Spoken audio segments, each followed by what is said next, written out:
Everybody.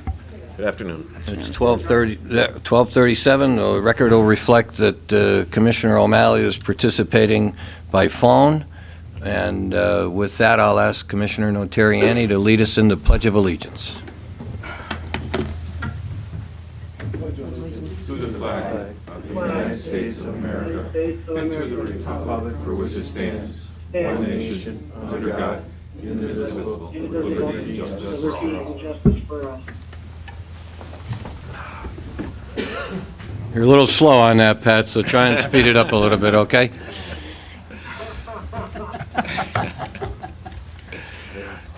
All right, so I trust everybody's had an opportunity to review the minutes of the last meeting. This is the prison board meeting, because since we're no longer dealing with the juvenile detention facility, I don't believe there's a necessity to have a formal meeting for the Board of Managers. There are some outstanding payables, but we'll fold those into a motion with the Community Correction Center and the prison as well. So if everybody's had an opportunity to review the minutes, I'll entertain a motion to approve. And a second? Second. On the question. All in favor? Aye. Okay, any opposed? The ayes have it. Minutes are approved. Try and stay in your car, too, Pat. Yeah, hit the mute button there, Commissioner. All right, so I'll give anybody from the public an opportunity to address the board on agenda items only. There'll be another opportunity on general items, but anybody have anything to address the board on as far as the agenda? Okay, no one's stepping forward, so we'll go. The first item on the agenda is a motion to approve the current payables for the Community Corrections Center, the Juvenile Detention Center, and the prison. I trust everybody's had an opportunity to review the payables which went out. And if so, I'll entertain a motion to approve those. Commissioner Notarianni, do I have a second? Second. Sheriff McAndrew, on the question. All in favor? Aye. Any opposed? Okay, the ayes have it, so first motion, the current payables is approved. So now we'll go to our controller, Mr. DeBillio, and ask for your report, please. Yes, Your Honor. The Controller's Office reviewed the prison inmate and canteen account reconciliations which were prepared by the prison's business office for the month of March 2019 and found no discrepancies between the reconciliations and the bank statements. The balance in the inmate account was $554,745.75 as of March 31st of 2019. The balance in the canteen checking account was $506,131.73 as of March 31st of 2019. And in addition, as of March 31st, the canteen account owned two certificates of deposit, one valued at $15,000, the other at $132,020.47, which total $147,020.47. And that concludes my report. Thank you, Controller DeBillio. Anybody have any questions for Mr. DeBillio on his report? If not, I'll entertain a motion to approve the report. Second. Okay, we have a motion and a second, so on the question, all in favor? Aye. Any opposed?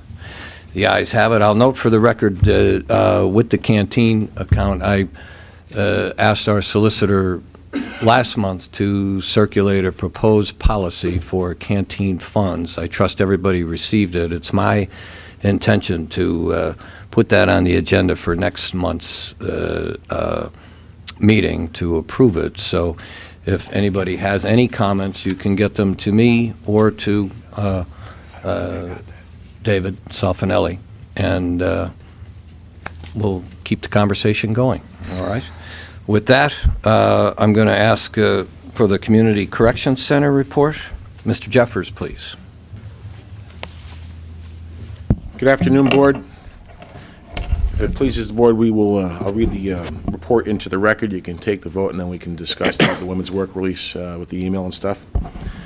The Community Corrections Report for the month of March 2019. Item 1, our program totals for the month were male work release had 56 participants, female work release had 7, adult house arrest had 130 participants, and juvenile house arrest had 13.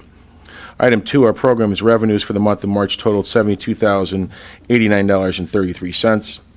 Item 3, our program's expenses for the month totaled $100,866.91. Item 4, our program's completions. Work release had 12, house arrest had 24. Item 5, our program violations. Work release had 6, house arrest had 12. Item 6, our program's warrants, outstanding warrants. Work release has 7, house arrest has 2. Our budget report is item 7. Overtime is at 20%, expenses at 23%, and revenue at 23%. Item 8, our personnel, there are 2 part-time openings currently. That concludes my report. I'm curious, I know you don't have a year-to-date comparison, but I just noticed that your program violations are half as many as the program completions. Does it normally work out that way, or is that kind of no, an average? No, it doesn't. Our statistics for 2018, I did some because I was getting prepared for the women's work release programs. The work release programs are pretty much on the same part, are about 65% successful. Okay. House arrest is at 80%. Okay.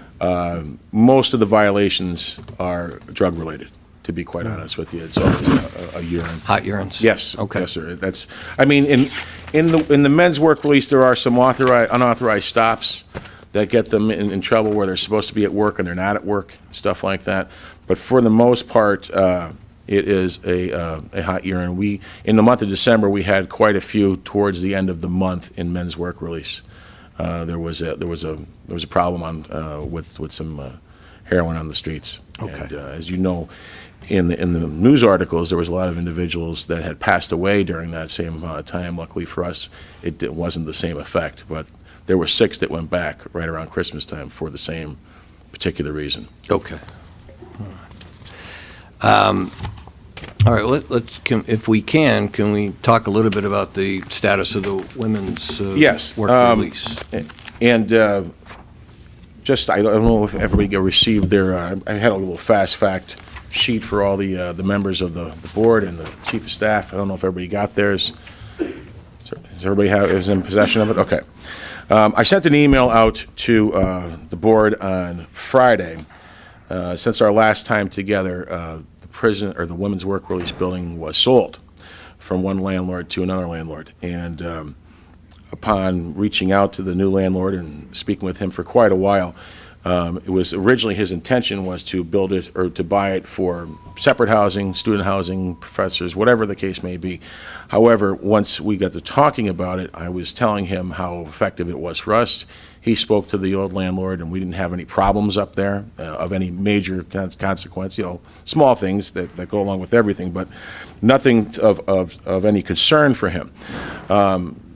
He was told by the prior landlord that we were paying $1,500 a month for these apartments, and or that I had verbally agreed to that. That was not true. Obviously, we were paying $1,100. I verbally agreed to in the email that I sent out $1,200. I thought that $100 after 3 years was adequate for what we get up there. So it was his intention to not throw us out, but to gradually maybe move on to other things. And when I told him the lease was up at the end of May, he clearly was sympathetic to our cause. He just doesn't want to see us, we really don't have any place to put them. So what he did ask was that obviously he wanted to raise the rent to $1,500 a month, and he wanted us to take a 4th apartment for the purposes of the way the apartments are set up. We have 2 on the 1st floor and 1 on the 2nd. He wanted us to take the other one so that he didn't have to house anybody next door to them. just for basic reasons, nothing out of the ordinary. Plus, it does behoove us to look into that. We've been at 6 since December up there, and we've had 2 or more waiting to get in, and we still do currently have 2 or more waiting to get in from the prison. So the fast fact sheet that I gave out to everyone shows our dates of service for everybody in the programs last year. The women's work release had 1,100 days. Men's work release had over 12,000 days, and house arrest had over 31,000 days. I went off the warden's statistic of what it cost him per inmate last year, but you can put in any number you want to, whether it's 75, 65, 55. The cost savings to the county getting them out of jail is significant to anything else with all 3 programs. Our budget, as you can see, we budgeted $1.3 million last year, and we spent just a little under that. And the revenue that we brought in, our cost for our programs, all 3 of these programs, cost us just a little over $500,000. Now, the numbers are all semantics. I understand that. But the fact of the matter is the more that we get out of jail, the less it costs everyone. And we run these programs with 8 people, besides myself and Pat Lynn. So I think it's a pretty good investment. The $72,000 is more than what we were agreeing to last time. I still don't know what direction the board wants to go in, if they want to send it to the commissioners for a vote out of the general fund or not, or if they want to take it out of the canteen fund. That's something that the board will have to talk about, and the commissioners at the same time. I can answer any questions if anybody has any right now.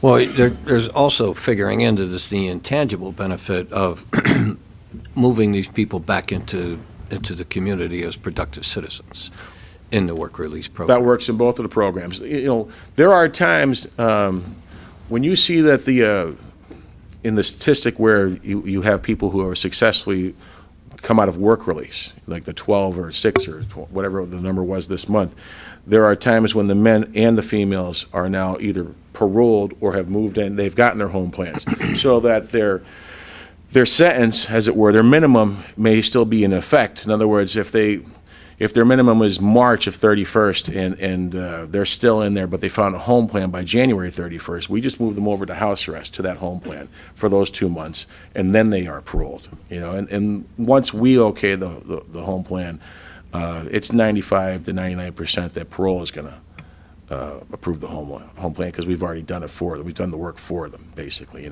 So they just kind of go along with that. And then there are other times when they're just paroled to the streets. They found themselves a home plan. They're in there for time served, or their minimum has been up for a while, and they're using their funding to get themselves a home plan, and they do move out. Like I said, mostly the average is 90 days for all the participants in all these programs.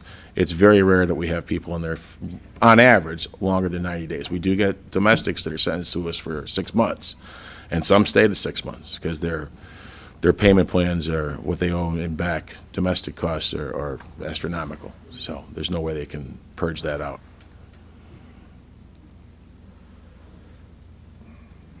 Anybody have any questions for Mr. Jeffers?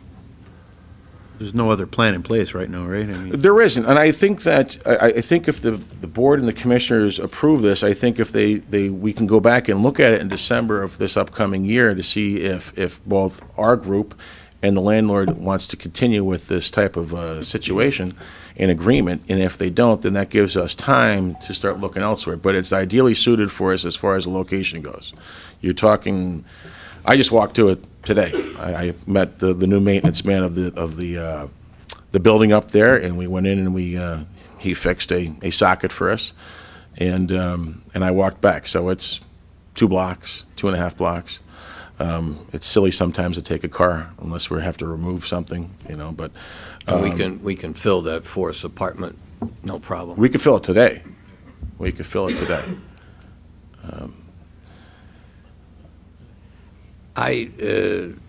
In my view, I think it's worthwhile, and I also think this should come out of the general fund.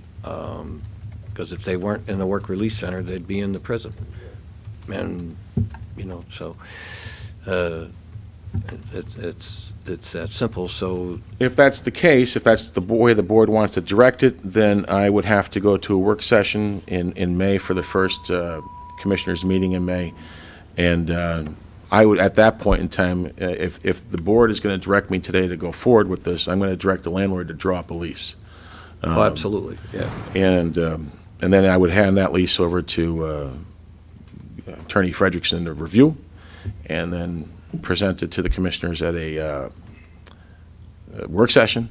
And then if they take the vote and it's a positive vote, then I will talk to the CFO about getting a check to the property. And I've only been dealing with the landlord by name. I don't actually even know what the name of it is. It's something properties. It's got a couple acronyms in there and stuff like that. So he would have to draw all that up, and we would have it, our general counsel take a look at it. It's something that has to be talked about at a work session, and first and foremost, the canteen fund is there for the betterment of the inmates that are there, so I feel that it should come out of there at this time. If that does get taken down, then the Board of Commissioners would make a decision on it, but I believe that the board would always want there to be a work release for females. It's something that always needed to be there, because the work release in the past was inside of the prison, and that wasn't really work release. That was being in prison and going to work. That's right. So I really do believe in the program, but it's something that we talk about at a work session. Okay, thank you, Mr. Commissioner. Well, I would entertain a motion to direct Director Jeffers to pursue it with the landlord and go to a work session with the Board of Commissioners. I've stated my view that I think it needs to come out of the general fund, but that's, if the Board of Commissioners agrees, then they'll approve it, and we'll go forward. All right? I'll make that motion. I'll second that. Okay. On the question? It's All in some- favor? Yes. Aye. Any opposed? Okay, the ayes have Get it. some on the question? Just that it has to be paid for by the Okay. county. All right. It has to be done, and that there should be no question about that, and I don't think that there is, so, Thank you. yeah, Thank thanks you, for bringing Board. it to our attention. I will, Thank you, I will Mr. Jeffers. contact the landlord after this meeting and have him get the proper paperwork to us. Okay, And would you we'll send give that to, Mr. Frederickson a heads up that it's I coming? will. And that kind of time is of the essence, too. Yes, sir. So I appreciate that. And I think you still have to take a vote on the report. You're right. Right. So I'll Just in case entertain there's a any mo- questions on the report, that's all. Does anybody have any questions on the report? All right, then I'll entertain a motion to approve Mr. Jeffers' report. So moved. All right, on the question? All in favor? Aye. Any opposed? The ayes have it. Thank you. Mr. Jeffers. Thank you. Okay. Okay, so we'll come to the warden.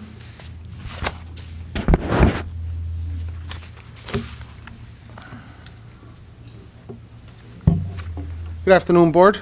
Afternoon. The in-house population, the ADP for March 2019 was 863 inmates, of which 568 were county inmates. Currently, we have 855. Of that 855, 762 are adult males. We have 2 juvenile males and 91 adult females. There are 209 U.S. Marshal Service detainees, 90 state parole violators, and 11 that are being held for other counties. Our overtime, out-of-county boarding, and community service reports are attached. Our staffing update, uniform staff on shift, 174 full-timers and 2 part-timers.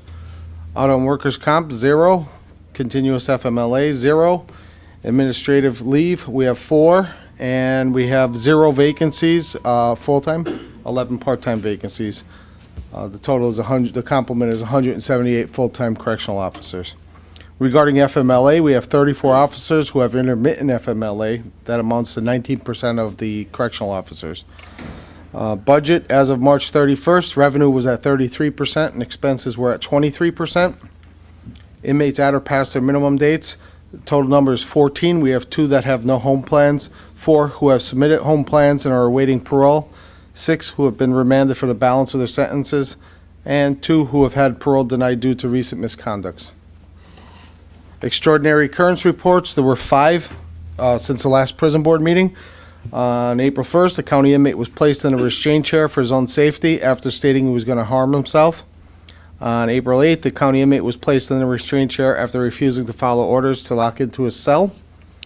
Also on April 8th, the county inmate on a suicide watch was placed in a restraint chair for his own safety. He was covering his cell camera so that officers couldn't continually observe his behavior. And third one on 4/8, a county inmate threw hot water on an officer.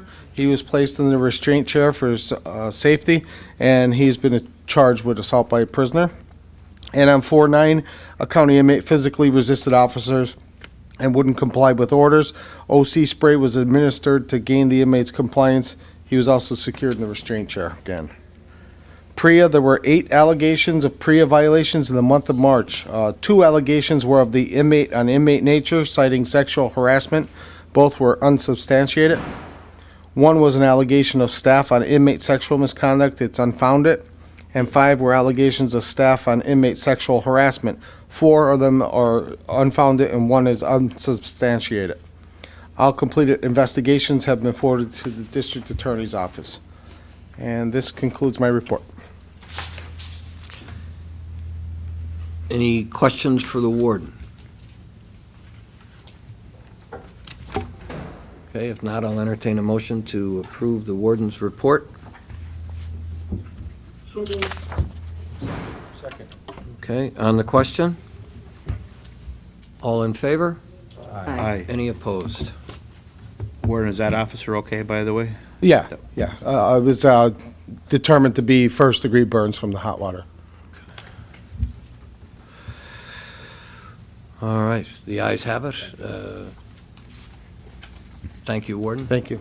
And Mr. Salfinelli, I forgot to, if you would follow up with Mr. Jeffers and Mr. Frederickson to make sure you're in the loop on that, okay?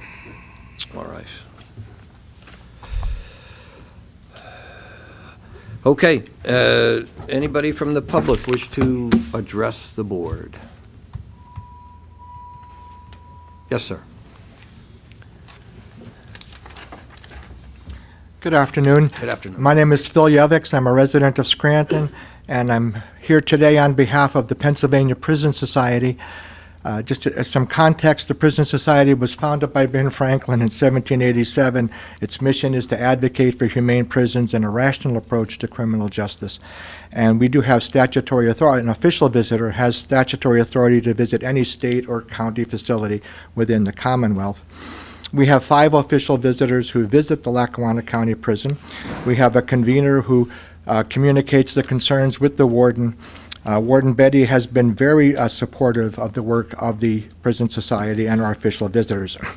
And as a side note, that currently there is an art project which has been partially funded by the Lackawanna County Arts Council, in which inmates are preparing art that will be hopefully used in a calendar to raise some funds for reentry, and also that there will be an art exhibit that will be shown at various places throughout the county just to illustrate the potential of the inmates. You have a timetable on that?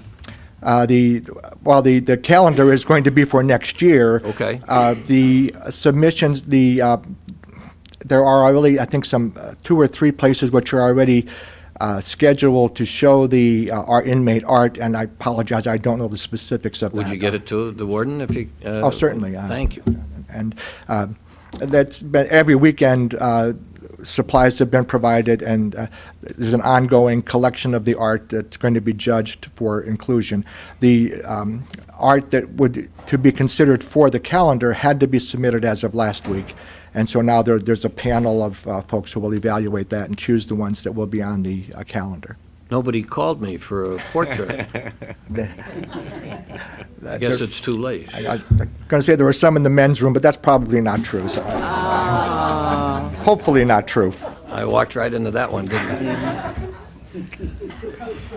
I'd like to raise 3 Better concerns not with see you that today. in the paper either. Go ahead. We've got three concerns that have already been shared with Warden Betty, and they are being actively addressed, but they are both in themselves and in their potential implications sufficiently serious that we thought it warranted bringing it to your public attention today. The first concerns the maintenance of the facility and the provision of a safe environment, specifically for Dorm A, which holds the state parole violators. They're considered residents rather than inmates. There was a significant problem with mold in the bathroom. There were leaking toilets. And we simply would like to, again, we're aware that Warden Betty is addressing it, but would simply like to ask for a time frame in which it's hope that that condition can be remediated. Well, I think the materials were ordered and hoped to be delivered this week. Again, we're aware that the materials were ordered, but we didn't have any sense of potential completion of the remediation. When I talked to the warden about it last week, he seemed to have some expectation that the materials might be delivered this week. So, but he'll, I'm sure, Right, keep that he you can posted speak to on the specifics of it. And these are things that were detailed in a letter from Holly O'Connor. Is that what you're talking Right, about? so some more, again, the more specific concerns were detailed in a written communication, and it was also shared email. Yeah. And these are simply, if you want, a less specific public airing of the concerns, just so that it be on the Sure. record. Okay. So the second area is some broader concerns concerning those state parole violators, that the state regulations mandate that they be separated from the inmate population. Again, they're considered to be residents. As Warden Betty mentioned, there are currently 90 that they're housed in Dorm A, and it's a crowded situation. Again, I'm not sure what the exact capacity is, but also because of that mandated restriction, it creates difficulties in providing access to worship, to recreation, and it's somewhat ironic is that these residents who presumably have a less serious restriction end up being more restricted in the available activities to them and have less privileges than the inmates that are held in the other facilities. So I think it's a broader situation that we think that deserves further consideration. The third area of concern relates to the handling of incontinent inmates. And as we express appreciation for the work of the corrections officers, this is certainly something that none of us would want to have to deal with. But we have had reports that in the past, incontinent inmates were being taken care of by other inmates who did not have any special training or supervision. And this is a matter of serious concern.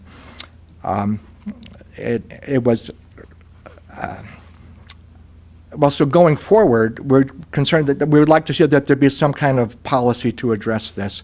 That if the inmate is in the special needs unit because of medical concerns, then it is the concern of it is the responsibility of the medical staff, the nurses, to take care of the incontinent inmates.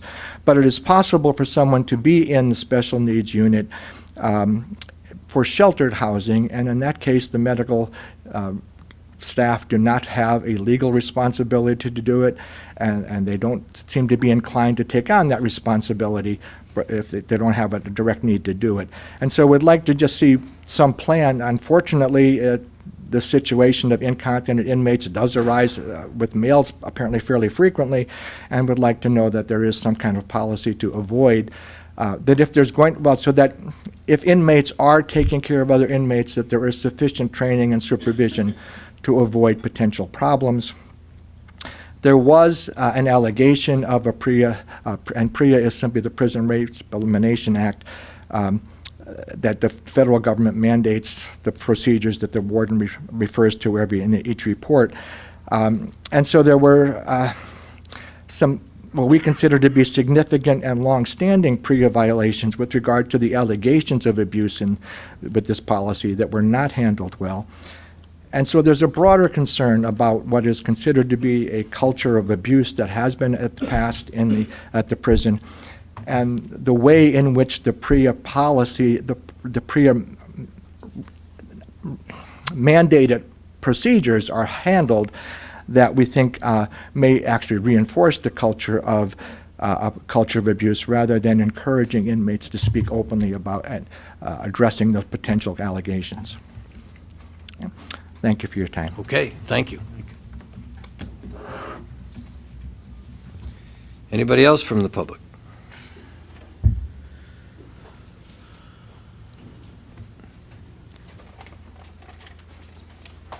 I didn't plan to speak today. Beth Ann Zero, resident of Dunmore, owner of the Wonderstone Gallery at Dunmore Corners, and I only came up to let you know that my business is going to be one of the venues where the artwork will be displayed, as well as St. Luke's Episcopal Church here on Wyoming Avenue. Awesome. So we're two of the venues that will be displaying the artwork and hopefully selling the calendars as well. Thank you. Appreciate Thank you. that. Anybody else? Okay. Any business from the members of the board? Other business? If not, I'll entertain a motion to adjourn. Second. On the question, all in favor? Aye. Any opposed? Okay. Thank you, everybody. Happy Easter. Happy Easter. Happy Passover.